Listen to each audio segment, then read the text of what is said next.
And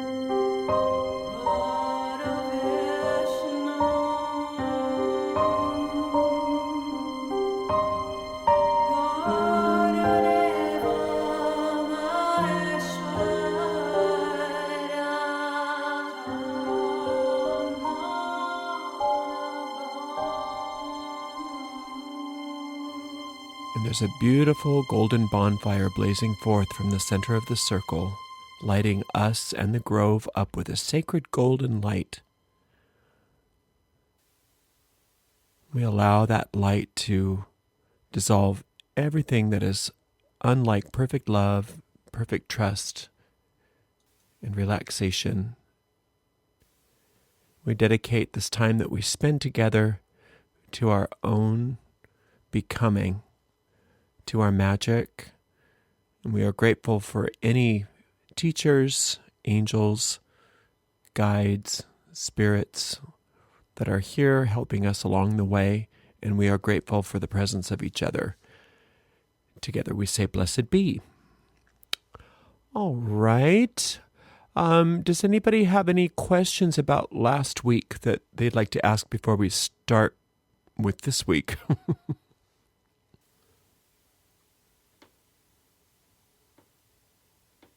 Okay, I guess not. All right, well, then we can move forward. Let's see.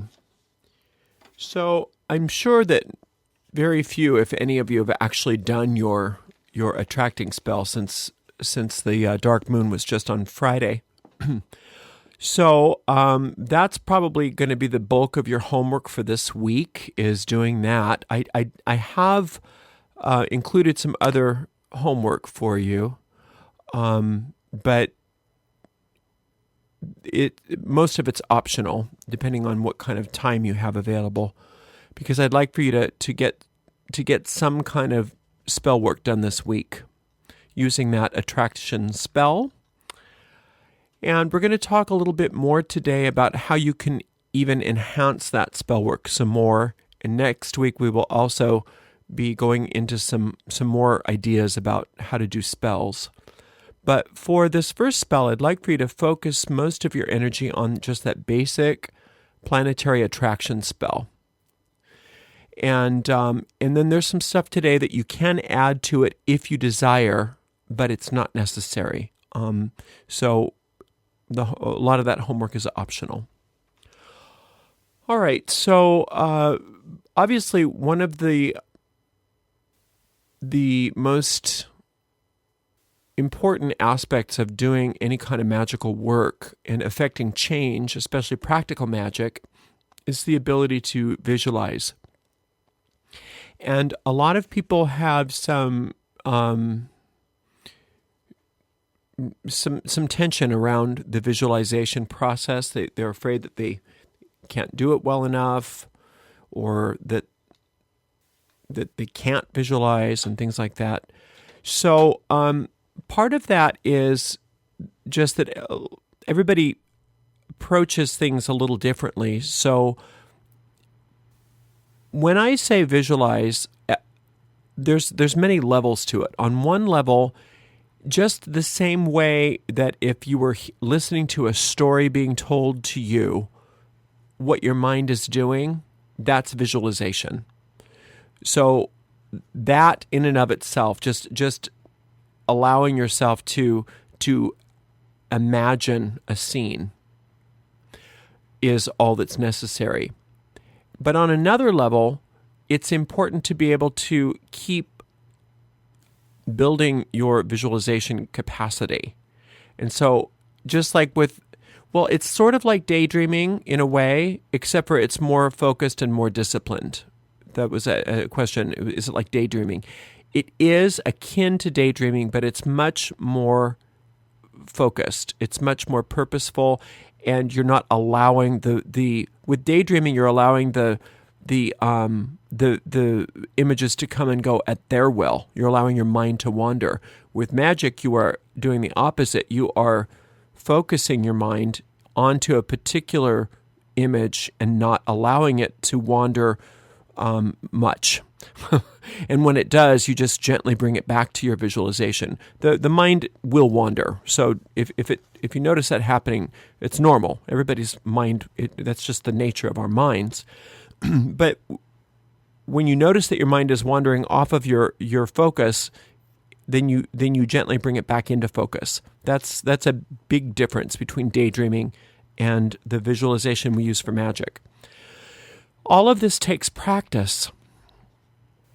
Don't worry if you can't do everything perfectly the first time out. It's like any other skill. It takes practice. You need to be able to do all of this while maintaining a relaxed state. So your trance must stay intact. Your body must stay relaxed. Your mind must stay focused. Little by little, your visualizations become sharper and sharper and clearer, because as they do so, your ability to affect change gets stronger and your sphere of influence thus increases. So to help you out with the visualization process, I have included a couple of meditations. Well, one meditation is mostly it's called I think it's called Connecting to Your Desire. And what it does, what I'm focusing on this meditation is just allowing yourself to get very focused on the actual desire within you, and allowing yourself to sort of re-enter that desire state, because usually your ability to see things clearly is exponentially greater when you are considering something that you really want. That's why sexual desires in adolescence tend to be very laser focused. I don't mean to get X-rated here, but that's probably one of the problems with our society is pornography. Is it's another way in which people are allowing their visualization capacity to atrophy, just like a lot of movies and video games and things like that. You're no longer having to create the image for yourself because it's ready made for you. So your mind just says, "Oh well," and it just sits there and becomes more numb. And that's why they call it the boob tube, or they used to call it the boob tube, because the more you sit in front of a TV, the more your brain rots, they would say. Well, there's nothing wrong with watching television. There's some great television. There's nothing wrong with watching movies.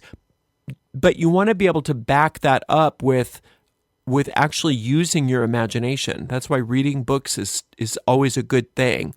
Listening to stories is always a good thing. And doing magic is a very good thing, because then you're flexing those muscles again. So too much visual stimulus is just causes the mind to stop creating the visual stimulus for you from within. So be aware of that and allow yourself to balance out any of that stuff with activities that stimulate your imagination. So, but it's much easier. My point is that it's much easier to work that muscle when you're working on something you enjoy, such as a desire that you want to manifest, than it is to try to visualize something abstract, like a globe or a square or, whatever. Or some people tell you to put an object on a table and then open your eyes and then close your eyes and don't, and until you can see that object very clearly. Well, those things are wonderful. There's nothing wrong with those kinds of exercises, but people tend to get bored with them because they are meaningless. They don't have much to do with why you're studying magic.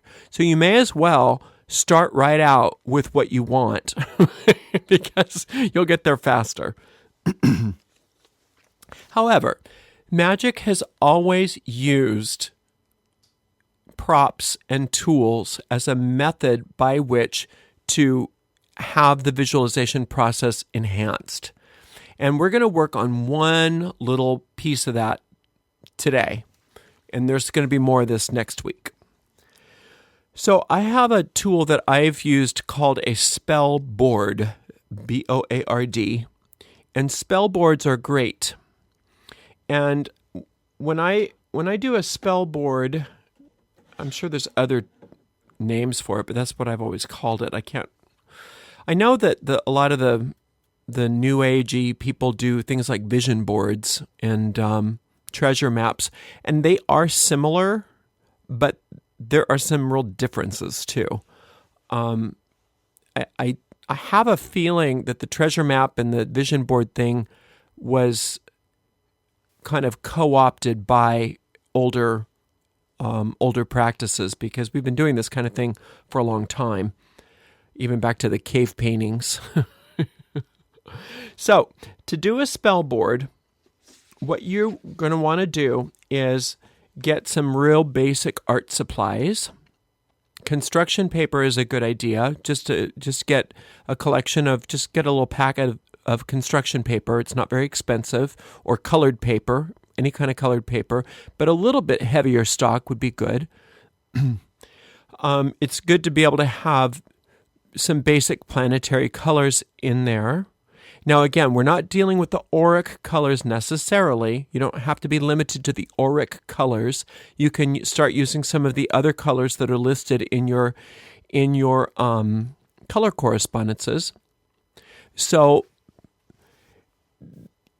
crayons are a wonderful tool for magic. I know people think of crayons as something for kids, but drawing wax has been around for a lot longer than Crayola. It's something that goes back to, I think, ancient Greece, if not longer before that. So it's a great tool, but you can use crayons, you can use colored pens, you can use paints, you can use pastels, you can use glitter pens, you can use any art media that you enjoy. So you're going to be getting very creative when you do the spell boards. So buy yourself just some real basic art supplies. You don't have to get expensive stuff. Buy crayons and construction paper is fine. You can spend like $15 or something max, and that'll last you for a long time. But if you want to get, if you want to get fancy, I love glitter pens too. I love glitter paints, things like that. But I like using tools, art tools that don't require lots of drying time. And I like things that are non-toxic in case I want to burn the board later, which is going to be an option. So you don't want to be, burning a bunch of toxic materials. Okay, so in general, when you are doing any kind of spell, the planetary day and hour which you begin the spell is all that you have to worry yourself with. So I would start your spell board in the right day and or hour of the planet you're working with. I would start with figure out what your planet is, and this is a good thing if you want to do a spell board to augment the planetary attraction spell you're doing. Again, that's an optional thing this week. You don't have to do that this week. I'm just giving this to you so that you have it. Because if you have to choose between the spell board and the attraction spell, do the attraction spell. I want you working with the energy more than I care about the props. But even if you've already done your attraction spell, you can do a spell board on a later day in the right planetary hour in order to augment that. I would start with a color that is one of the lighter colors of the planetary colors. So, for instance, if you had a Saturn spell, which has a lot of blacks and browns and things like that, I would just use a piece of white paper personally for Saturn. I wouldn't go with the planetary colors.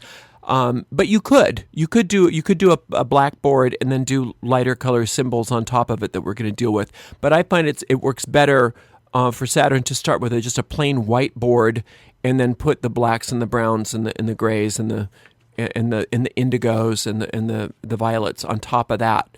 But you can do it however you want. This is pretty free reign here, and also when you're dealing with, like, if you get a big giant collection of crayons, there's so many shades of each color. So feel free to go wild with colors. But anyway, the first thing you do is you choose the color of the paper that you're going to do, and then you want to draw a border all around the outer edge of the paper, so that you start off with a frame, basically in some complementary planetary color.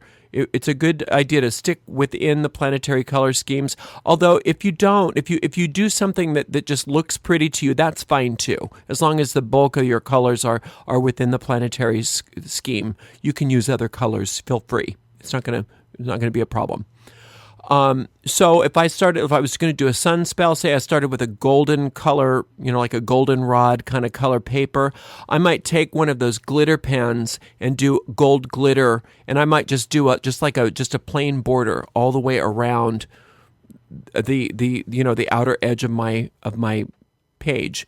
Or if you want to get fancy, you can do a design. You can do little circles with dots in it if you want to, like little sun symbols all the way around, as long as all those symbols are touching each other. You want to make sure that however you decide to start out with a border on your spell board, that it really encompasses everything that you're going to put inside of it. Because the idea of this is that you are creating you're starting to have a form. You are telling the universe, I want something to manifest within physical form. So you want to have all those. You want to have a border because it's telling the universe, I want to have structure. Now later on, after you've done this a few times, I would start with just a plain border around the side of it, but you can start using different shapes to border your spell. Like you might do a triangle or a star or something like that, and then put all of your other stuff within that shape. But for this, I would just do a border all the way around the edges of the paper you're using. You can use any size paper you want. You can do a big giant spell board. You can do a medium sized spell board, little teeny ones if you know. But I would start with medium, just like a medium sized page, so that you have enough room to work with. Because then what you're going to do after you've got that border, you want to have some sort of, as always, before you start any spell, you're going to have defined your spell. You're going to have on a piece of paper, you're going to have all of the stuff that you want and what the essences are. And then I want you to somehow distill that down into one easy phrase that means all of that. So for instance, say you were doing a spell to increase your business.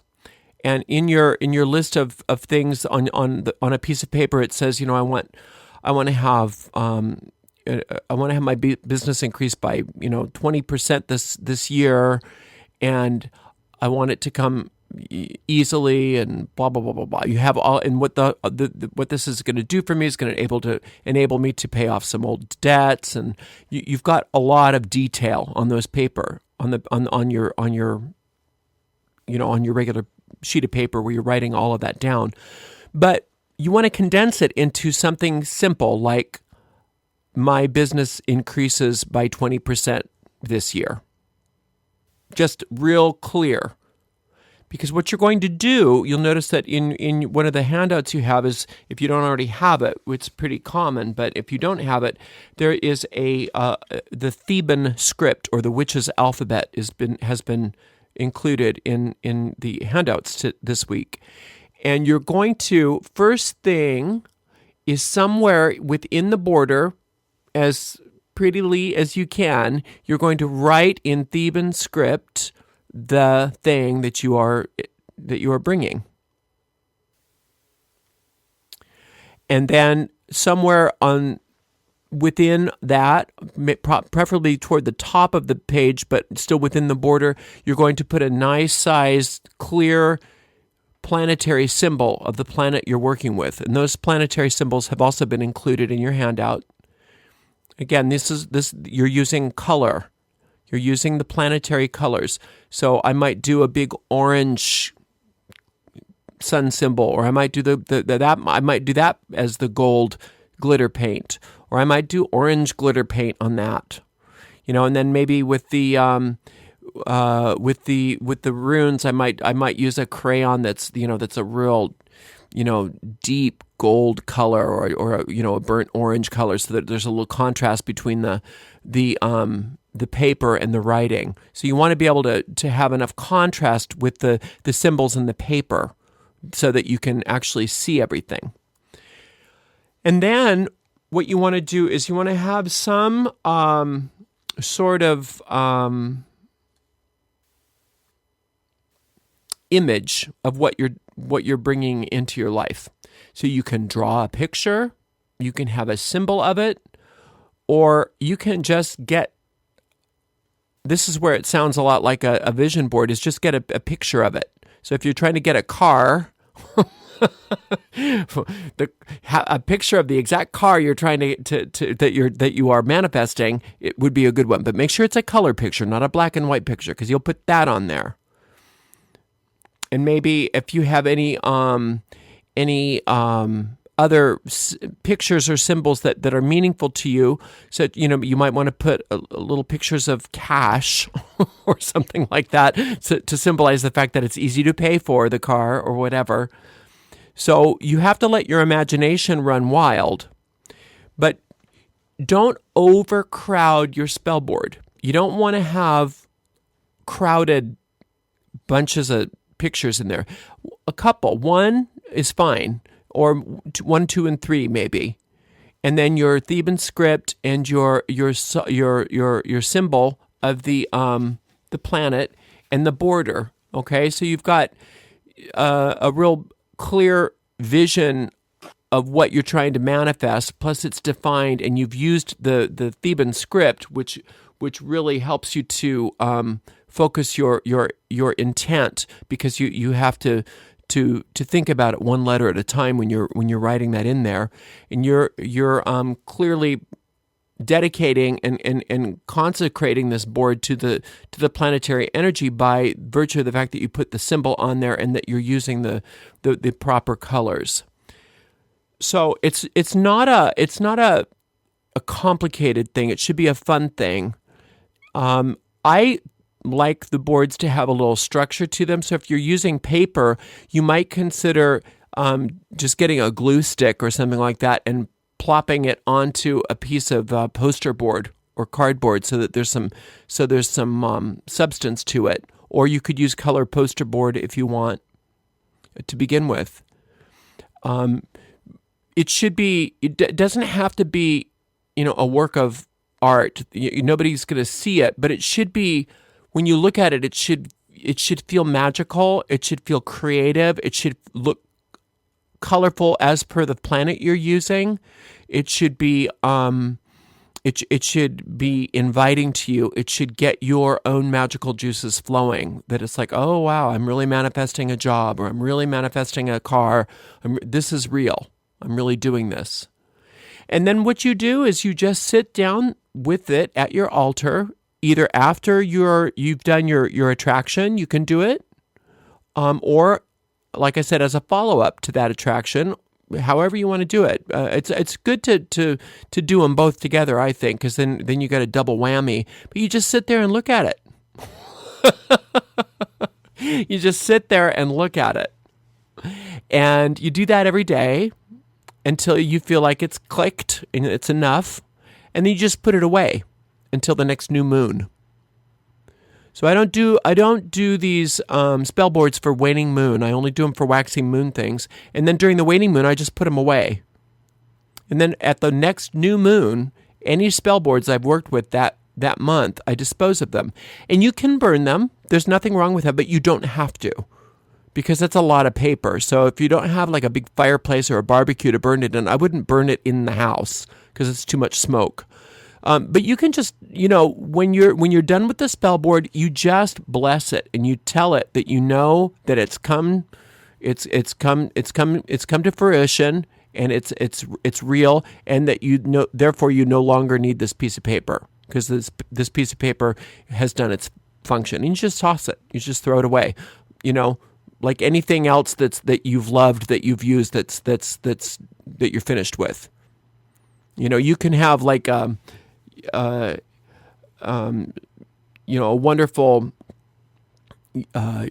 wonderful something that you use, and then once it's used up, you throw it away. And it doesn't mean that you didn't love it. It doesn't mean that you're getting rid of the joy and the energy and all the wonderful things that it brought you, but it's just no longer useful anymore. So you just throw it away. But you do that at the following new moon. Okay. So the spell board is a really powerful tool, especially if you use it in conjunction with your attraction spell, and also if you use it in conjunction with an incantation. So before we go on to incantations, I want to know if we have any questions about what I was just talking about with the spell board. I have a question. Yes. Who is this? Hi, this is Linda. Hi, Linda. Hi. So when you say to use it in conjunction with the attracting spell, do you mean to make it like right after you do the spell, or what I would do is I would make it and then do the meditation, and then after the meditation's over, just spend a little time looking at the board. That's how I would do it. Okay. But you can experiment with your own method of operation. You don't want to be too worried about making mistakes with your spell board. As long as it looks good, and as long as it's not cluttered, and as long as it's colorful, and you've done your best to stay within a reasonable color scheme that has to do with the planet you're working on, you've included the planetary symbol and a border, you're good to go. So your creativity is really more important than any rules. Okay, that sounds good. Thank you. Sure. Anybody else have any questions? Again, I put this on this week. I put this on as an optional thing because I don't want people to go, oh my God, I got to do a spell board and I've got to go out buy these art supplies, and because that's not the right energy. You should want to do it. So once you're enthused about doing it, that's when you should do it. You shouldn't do it because it's an assignment. But I do want you to work on one of your goals this week, regardless of whether you use the spell board or not. Do the attraction spell, even if it's just a piece of paper and your headphones and no candles or anything else. That's plenty. That's fine. But do that. Do get something going for yourself this week. Okay. Speaking of which, the goals and the essay from the first week, you want to dust those off periodically every month. Even you don't have to do it every single day, but you do want to look at that stuff on a regular basis because you want to keep all of that organized. And notice when things start happening or you change your mind or things are different, you need to give yourself some time every week to rewrite some of that stuff because you want to keep it current, because there is almost as much magic in writing as there is in visualizing. So if you just do it and you put it away and you don't keep using it and you don't keep revising it, you're not getting the magic out of it. The written word is very, very powerful. So make sure that you keep all that stuff up. And it's meant to be a living document. It's meant to be revised. It's meant to be reworked. You don't want to feel like you're overloading yourself and burning yourself out, but you also don't want to neglect it either. So find a nice happy medium in there and recognize that you're not doing this because it's some drudgery. You're doing it because it works and because we want you to be happy and successful and get all the stuff out of life that you're here to get. And that is in and of itself that is a way to spiritual growth. And people get weird about that. They think, oh, I can either have spiritual growth or I can get what I want. And the way we do it with magic is getting what you want is a way to spiritual growth. Because the way we have it set up in the craft, at least the craft the way I practice it, it doesn't work unless you grow. That's why we have the mirror work. That's why we have the forgiveness. All of that stuff clears the way so that you can have what you want. So it isn't practical magic, and then I'm going to have to do something else to do spiritual growth. It's all encompassing. So just so you know. Okay.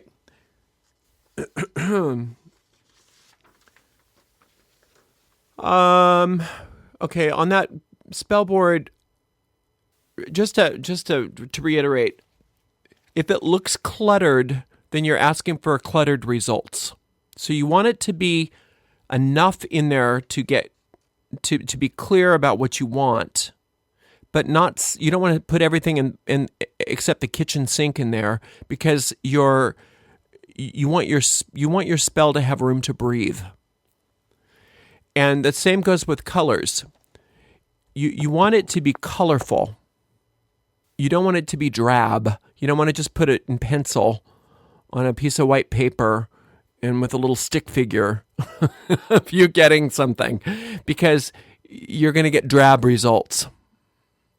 So you want to have colorful, exciting, fantastic, fabu results. Okay. Hello. Yes. Ariel, hi, and good evening, everybody. It's Simone here. I'm calling from the UK.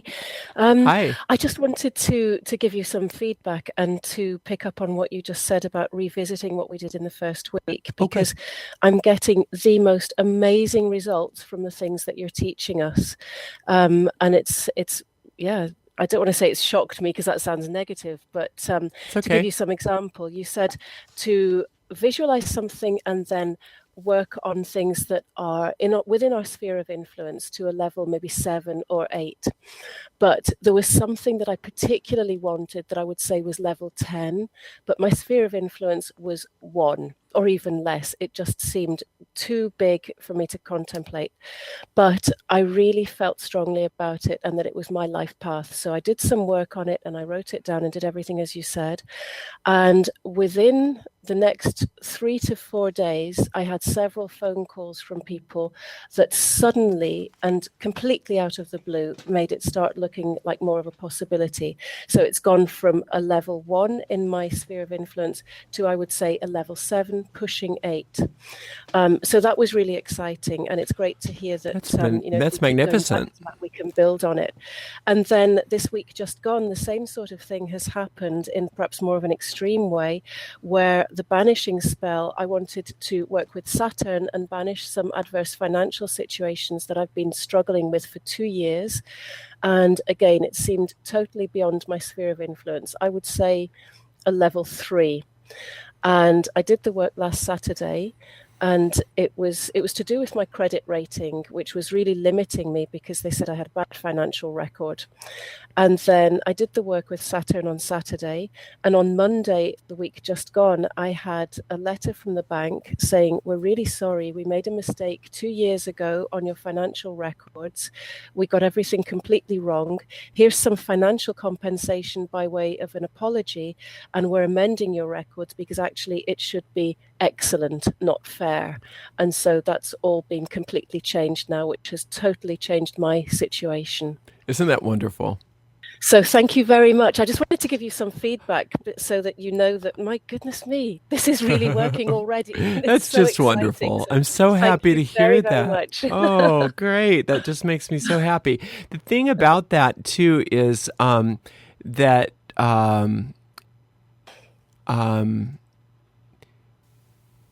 if sometimes people, get a little bit nervous about working with Saturn. And the thing about Saturn is Saturn's actually a very benefic planet, but Saturn only gives us what we deserve. And so that's another it's a great planet to work on if we have, if we've done our best and we've done that mirror work is great, because then you're starting to work on, I deserve to have what I desire. Well, if you deserve it and your deep mind knows that you deserve it, Saturn's very happy to give you what you deserve.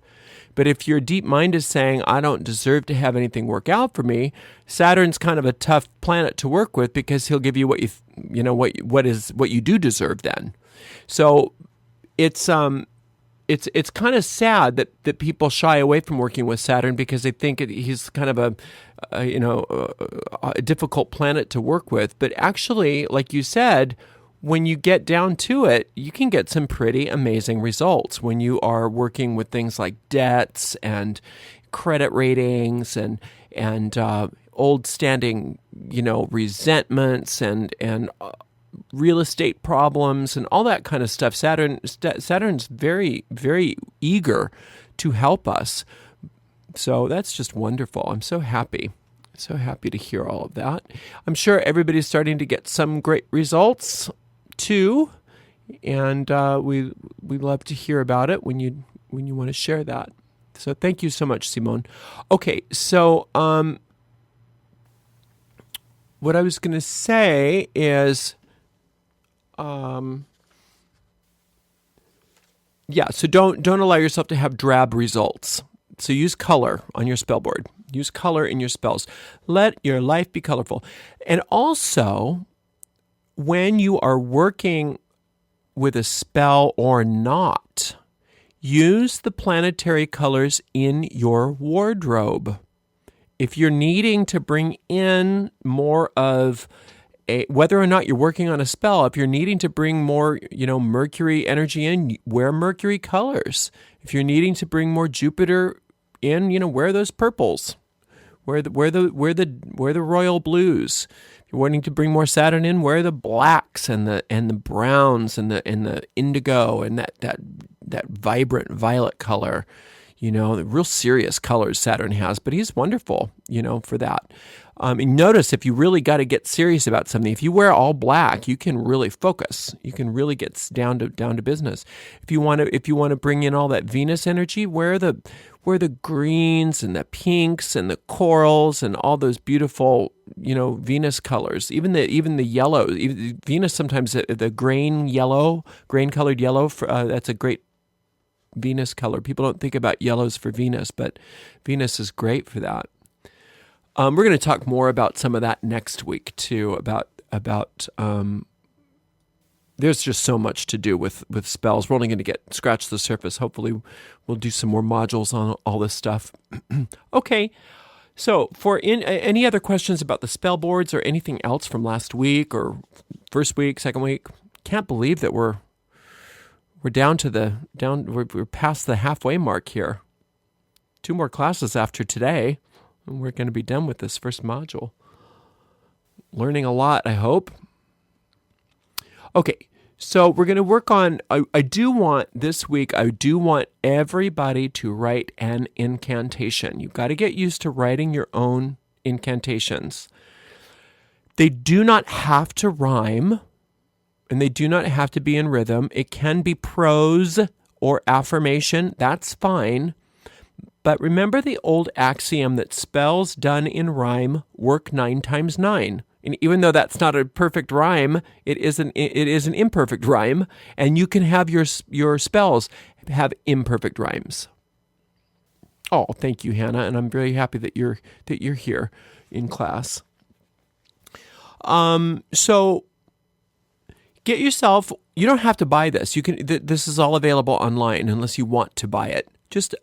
You can use an online or a regular rhyming dictionary and an online or a regular thesaurus. And your incantations work best if they're in your native language. So don't think that you have to write them in English, and you don't have to write them in Latin, and you don't have to write them in ancient Gaelic, to be powerful. There are times when it's good to use certain languages for certain things, but that's not what we're talking about now. So you don't have to worry about Sanskrit mantras. You don't have to worry about ancient Druid prayers. Whoever really knows what those are. And you don't have to, you don't have to use the so-called magical languages. You don't have to use Hebraic names. You don't have to use, you don't have to chant in Latin. Just your own native tongue, your own native language. And if you can get a rhythm and a rhyme, that's great. Now, I've included some sample incantations in your handouts this week. They are not great. They're just little. They don't have to be Shakespeare. But I just wanted you to see the different kinds of rhythmic structures and rhyming structures that are typical in spells if you're doing rhythm and rhyme. So the first one up in here is for perfect health, but I got to get my glasses on because I don't have this one memorized. Okay. So here's this rhythmic structure says, perfect health's my sacred right. Health is mine both day and night. My thoughts and actions make for me vibrant health in my body. Every cell is bathed in light, all systems in my body right, my health increasingly robust, this healing power I can trust. That's it. It's just a couple stanza, something that focuses your desire. Again, this is not in place of your real succinct, clear listing of all of the qualities and essences and things that you're looking for. This is just a pithy little ditty that's focusing it. And it's a wonderful thing that you can use also over your spell board. Over and over. Just chant it over and over again while you're looking at the spell board. It's fixing your attention in two ways. You've already done especially if you've done it right after you've finished your attraction spell. So you've already done a deep trance work with your visualization. Then you're opening up your mind, and you are either on the same day or on another day as a follow-up. You're just looking at that spell board, looking at those images, looking at the mystical symbols, noticing the planetary energy, and focusing your words. And the rhythm and the rhyme sinks into your deep mind. The images sink into your deep mind, and all they do is they help to fertilize the soil from the seed that you have planted with that other more intense energy work from that spell. And you can keep that going all month, all waxing moon if you want, or at least until you feel like it's enough. You're going to get very good at knowing, okay, this is enough. It's done. I can put the spell board away and I'm done. The spell's it's there. But it's not like what you see in the movies where they take an incantation and they say it once and and bolts of lightning happen and something comes. It's not like that.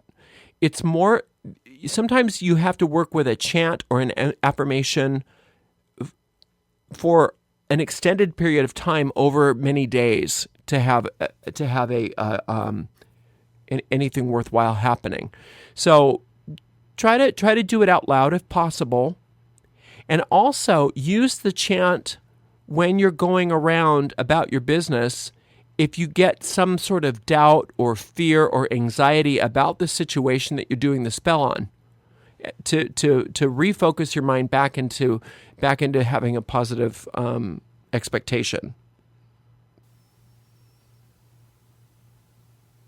Oh, I'm glad you made it back, Juno Luna. So, and again, don't worry if it's great poetry. If it is, if that's something that you're talented at, wonderful.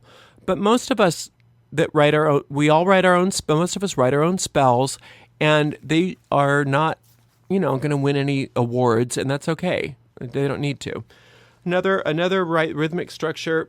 This is one that I use. You can use these if you like them. You can't. It's not that you can't use them, but this one I use as a more general incantation when I have something going on in my life that I need to turn around, to turn, turning a situation, any situation into something good. So it's all is well with me, all is working out. My highest good now manifests in all my life throughout. From this situation, only good times 3, now appears in every way so perfectly for me.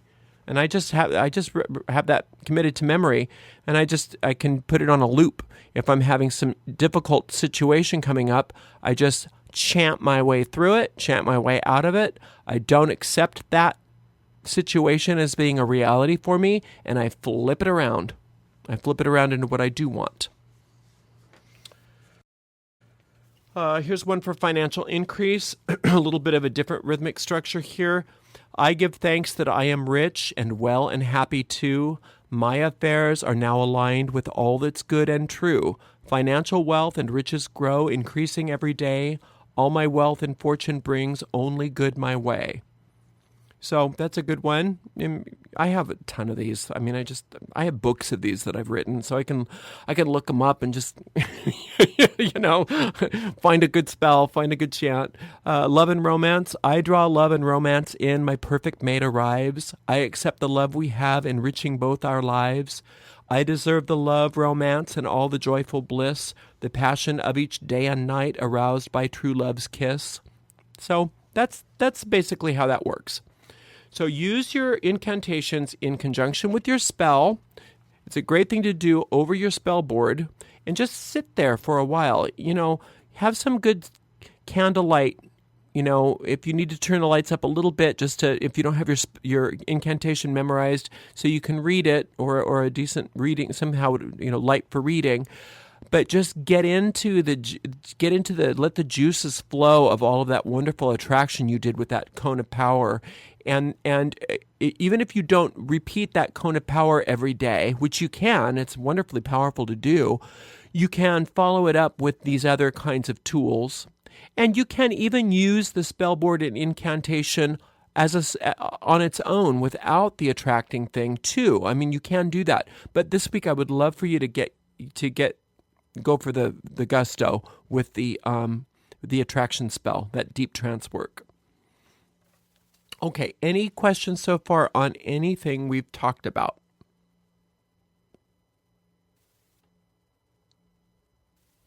Yeah, those sample incantations are all in the handout. Yeah, they're all those ones that I read are all samples that I've given you in the handout on the web. Yeah, it's okay if your incantations are only 2 lines as long as it's complete enough. I like them a little longer. I usually like 2 full stanzas, 4 lines apiece, because otherwise it's not quite complete enough. But if it is, it is. I mean, I'm not telling you what you should do with it. I mean, you have to experiment.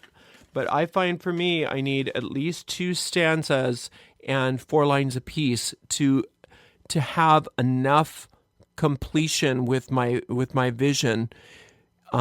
And I've got some that go on for pages and pages, and if I need to, if I'm working on something that is involved in that stuff, I'll commit them all to memory and read them over and over and over again. I'll read them as I'm going to sleep at night.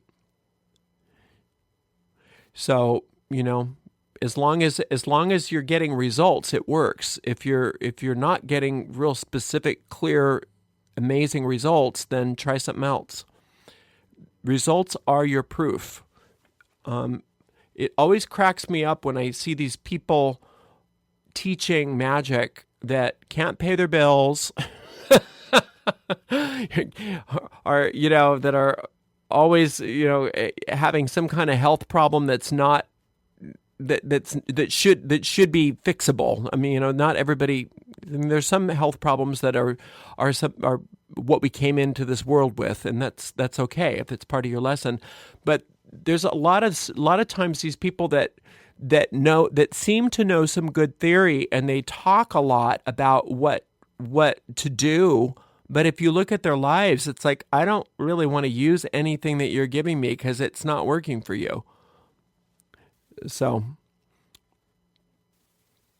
as long as it works, all is well. And no, this is the other thing too. I know this person. I know several people like this, but this person,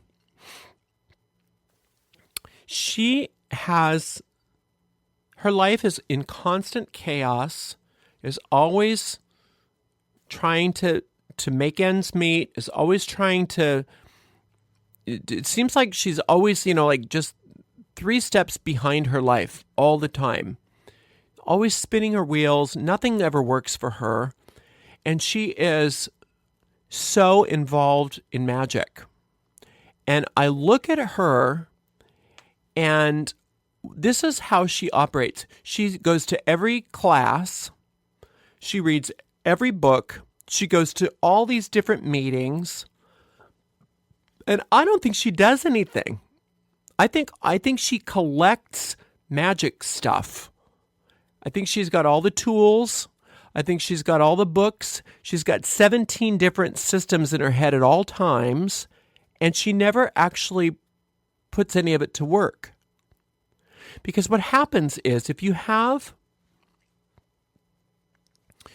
well, I don't know if she believes in herself or not. She might not, but I think she's undisciplined, that's for sure. And what happens with this kind of phenomenon is people are under this false assumption that more information equals better. The reason why nothing's working for me is because I don't know enough. I haven't collected enough data. I don't know how, I need to get more stuff. So I'll go buy some more books. I'll try a new magic system without actually focusing the mind on the one system. Because 3 or 4 different systems of practicing might be in diametric opposition to each other in terms of technique.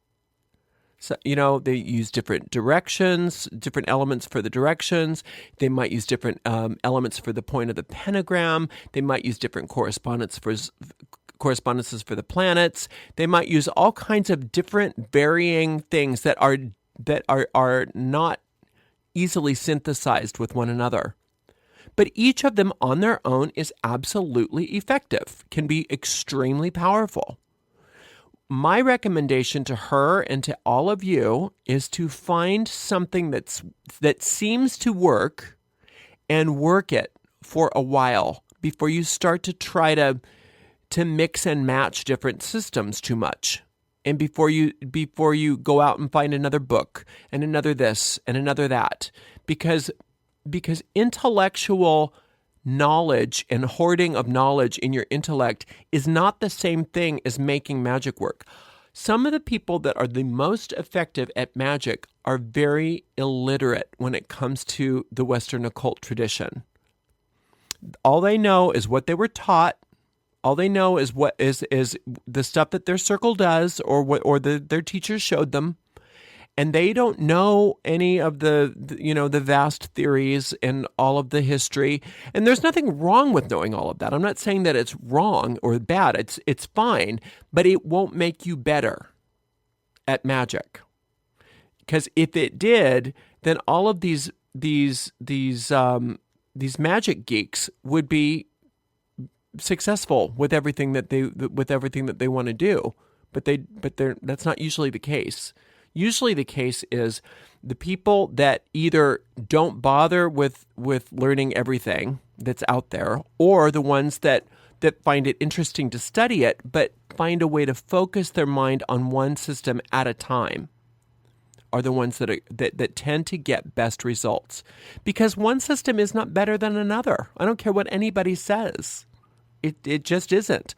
I've seen people do the Phoenician tradition, and then there's the Gwythonic tradition, and then the people that do and they have real different ways of operating, but they all, when I've seen people get really great results out of them. But I don't want to learn each one of those systems. I mean, that's just too much information. I want to work on what's working for me. And so that's what I'm hoping. Not that you use the system that I'm giving you exclusively, and because I don't have a group for you to join necessarily. I don't have a cult for you to come. There's nothing for you to join. But I do want you to find something that works and really work it. Whether it's my system or another, the one I'm teaching you here, or another one, and really, really make your life work well and win Win at the game of life. That's what I want from you. I don't want you to spin your wheels. Okay, that was a little diversion. Enough of that. Any questions? Okay. All right. The other thing that you're going to do this week, and hopefully you have time to at least work on one each of these meditations. Oh my gosh, I have gone through my whole class already. Oh, wow. Well, we have to talk about other stuff because I don't want to. I know we have at least a half an hour. So, but anyway, there's two meditations. One meditation I've already talked to you about, and that's called Connecting with Your Desire. And the other one is called Receiving Your Desire. I think that's what it's called. It's about receiving.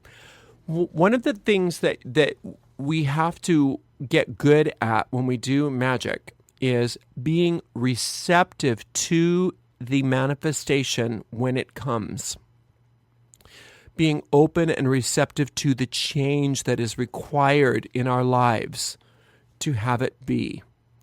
So if you're doing a spell for, to be debt-free or to pay your debts off, you have to be open and receptive to however that wants to manifest. It might be you may not recognize it when it comes if you're not open to the energy of it. So be very aware, very astute, very clear about what it is that you want and being receptive to it, and also be receptive to having the new life that is required as sort of an infrastructure to house that new energy. See, because if you're doing a spell to pay off all your debts, then you have to be open and receptive to being a person that lives within their means. And in the old days, that might have meant going without, but now you know that doesn't mean going without. That means raising your means. That's all. So, but if you're on the old paradigm within your mind, you can raise your means all you want and you're still going to always be in debt because you'll always have your debt be a little bit higher or a lot higher than what's coming in. So now that you did a spell that that all your debts will be paid, then you have to be open and receptive to the concept that you now live within your means, and therefore when my means increase, that I'm always getting more income than I am having outflow. So living within your means in that case doesn't mean going without. It means getting more coming in that is going out.